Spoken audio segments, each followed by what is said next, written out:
জানাজার সাথে চলছে, কোনো ফিকির নাই যে এই জানাজা আমার হবে কালকে, ওই মোবাইল টেপাটেপি করছে। আমি এমনও দেখেছি দাফন করা হলো মাইয়াতকে, দাফন করার পরে চারপাশে মানুষজন জড়ো হয়ে গল্প করছে, ভাই আপনার ওই জমিটার কি খবর, আপনার ওইটার কি খবর, বিজনেস কেমন চলছে, চাকরির কি অবস্থা। এই যে মাইয়াতকে পাশে দাফন করলো, কোনো ফিলিংস নাই, কোনো ফিলিংস নাই। আমি আত্মশুদ্ধির কথা বলছি, আত্মশুদ্ধির জন্য আপনার মনটাকে পাখির মতো সফট নরম করতে হবে। যখন আপনি সফট নরম করবেন এবং আত্মশুদ্ধি অর্জন করবেন, তখন দুই ডানা মেলে আপনি আকাশে উঠতে পারবেন ইনশাআল্লাহ। আত্মশুদ্ধি অর্জন না করতে পারলে ডানা কেটে পড়ে যাবে, তখন আর আকাশে উঠতে পারবেন না। কোন আকাশে? ওই যে শহীদের রূহ যে আকাশে চলে গেছে, ওই আকাশ। অতএব মন কেন কঠিন হলো প্রিয় ভাই? এক নাম্বার কারণ, আমরা শিরকের পাপে লিপ্ত আছি। এক নাম্বার, শিরকের পাপে লিপ্ত থাকা অবস্থায় মুসলিমদের মনটা কঠিন হয়ে গেছে। আপনি কি মনে করছেন আমরা শিরক করি না? মুসলিমরাও কবর পূজা করে, দেখবেন মুসলিমরাও দেখবেন অনেক ক্ষেত্রে মাজার পূজা করছে।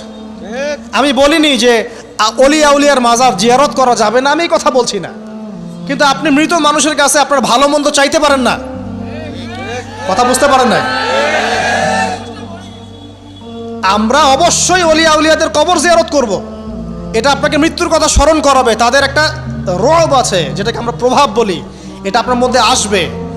আমরা অবশ্যই জিয়ারত করব, জিয়ারত করতে বলেছেন নবী সাল্লাল্লাহু আলাইহি ওয়াসাল্লাম, কারণ এটা আপনাকে পরকালের কথা কি করবে? স্মরণ করাবে। ওমরা করতে যান, আল্লাহ পাক সবাইকে তৌফিক দান করুন ওমরা হজ করার এবং বড় হজ করার, আমি দোয়া করি।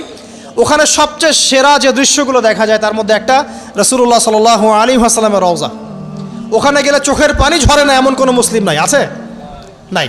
আরেকটা সবচেয়ে মন নরম করা একটা দৃশ্য হচ্ছে জান্নাতুল বাকি, যেটা আমরা বাকিউল গারকাত বলি, যেখানে আপনি দেখবেন সাহাবায়ে কেরাম রাদিয়াল্লাহু আনহুমের কবর, যতদূর চোখ যায় তাদের কবর, কবরের কোনো মাজার নাই, সেখানে কোনো তাওয়াফ হচ্ছে না কবরকে কেন্দ্র করে, সেখানে কবরে কেউ ফুল চড়াচ্ছে না, একটা ছোট্ট পাথর দেখা যায়, খেলার কিছু না। পৃথিবীর সবচেয়ে শ্রেষ্ঠ মানুষগুলো সেখানে শুয়ে আছেন। ওখানে গিয়ে দাঁড়াবেন, দেখবেন নিজেকে তুচ্ছ বলে মনে হবে, মনে হবে আমি এই পৃথিবীতে আর কি করছি, সেরা মানুষগুলোই মাটির নিচে, আমি এখানে কি করছি। তো দেখুন প্রিয় ভাইরা, অবশ্যই অলি আউলিয়াদের কবর জিয়ারত করবেন, কিন্তু মৃত ব্যক্তি আপনার কল্যাণ করতে পারবে? অকল্যাণ করতে পারবে? হ্যাঁ, তারা আল্লাহর কাছে সুপারিশ করতে পারবে আল্লাহ পাক যখন তাদেরকে অনুমতি দিবেন। তারপরে আল্লাহ পাক যখন অনুমতি দিবেন, তখন নবী সাল্লাল্লাহু আলাইহি ওয়াসাল্লাম সুপারিশ করবেন, অলিয়া উলিয়াগণ করবেন, আলেম ওলামা করবেন, শহীদগণ করবেন, হাফেজে কোরআন করবে, অনেকেই করবেন ইনশাআল্লাহ। আল্লাহ পাক আমাদের তাকদিরে এইসব সুপারিশ নসিব করুন, বলি না আমিন। মুসলিমরা আজকে শিরিক করছে অনেক ক্ষেত্রেই। দেখবেন হাতে একটা এই যে বালা পরে আছে, খুলে না। কেন খোলেন না ভাই? বলে যে এটা খুললে যদি রোগ হয়, রোগ দেওয়ার মালিক কে? ওই বালা না আল্লাহ? এই যে আপনার বিশ্বাস জন্মায় নিয়েছে, এই যে বিশ্বাসটা জন্মিয়েছে আপনার হাতের উপরে, এই বালার উপরে, এটাই শিরক, এটাই শিরক। যদি আপনি বিশ্বাস করেন যে এটা হাতে থাকলে আপনি সুস্থ থাকবেন, হাত থেকে খুলে পড়ে গেলে আপনি আর বাঁচবেন না, এই যে কল্যাণ অকল্যাণের মালিক আপনি কাকে করলেন? ওই বালাকে করেছেন, আল্লাহকে করেন নাই। এখানে শিরক হয়ে গেছে, খুবই সূক্ষ্ম শিরক।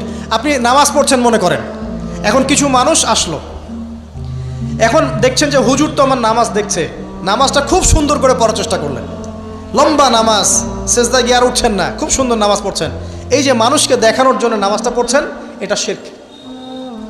এটা কি? এটাও শিরক।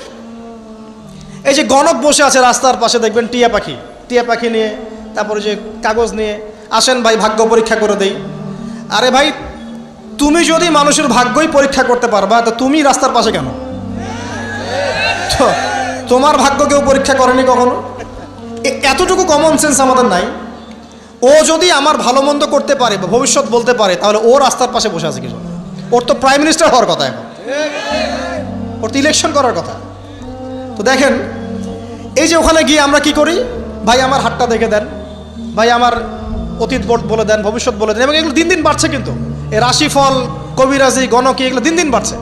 এবং আমি লক্ষ্য করছি দিন দিন আরেকটা জিনিসও বাড়ছে, সেটা হলো জাদুবিদ্যার চর্চা করা। এবং গ্রামে গঞ্জে কুফুরি বাড়ছে না? কুফুরি করা, তাবিজ করা, বিচ্ছেদ করা, স্বামী স্ত্রীর বিচ্ছেদ করা, মেয়েকে বশ করা, সন্তানকে বশ করা বাড়ছে না? সবই শিরক, এগুলো সবই কুফুরি। এগুলো মুসলিমরা করছে না? মুসলিমরা এসব শিরকে লিপ্ত আছে বলেই তো অন্তর কঠিন হয়ে গেছে। ফাকাসাত কুলুবুহুম, তাদের অন্তর কঠিন হয়ে গেছে।